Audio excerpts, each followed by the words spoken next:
Just talk us through what indeed this is going to be. It's all about the watch, right?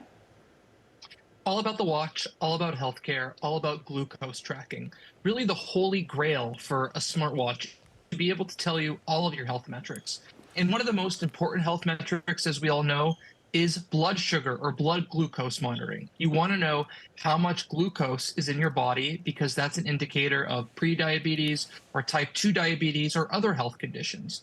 And today, getting that data requires the prick of a skin, right, or a blood draw from your veins. What Apple wants to do is it wants to create a system using chips, sensors, software algorithms built into the Apple Watch to get a read on how much glucose you have in your blood without needing a blood sample.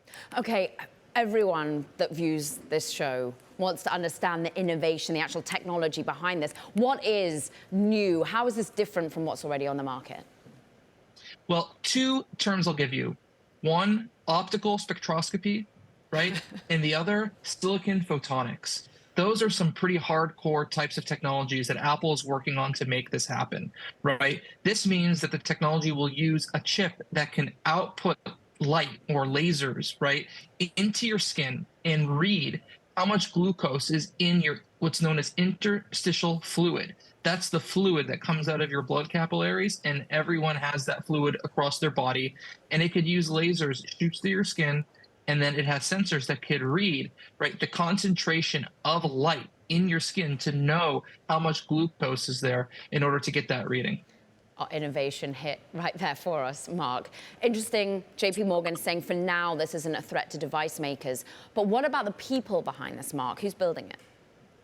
Yeah, it's definitely not a threat to device makers right now because this is not going to hit the market probably for another 3 to 5 years. So I would agree with JP Morgan that if something is not hitting for 3 years, it's not going to have an impact. And also after it arrives, right, there is such big market share already from Abbott and Dexcom and other providers, and it's going to take time for Apple to penetrate that market and get the regulation they're looking for. So, I would agree, at least in the short term. In terms of who's behind this, Apple has a secret moonshots team called the Exploratory Design Group.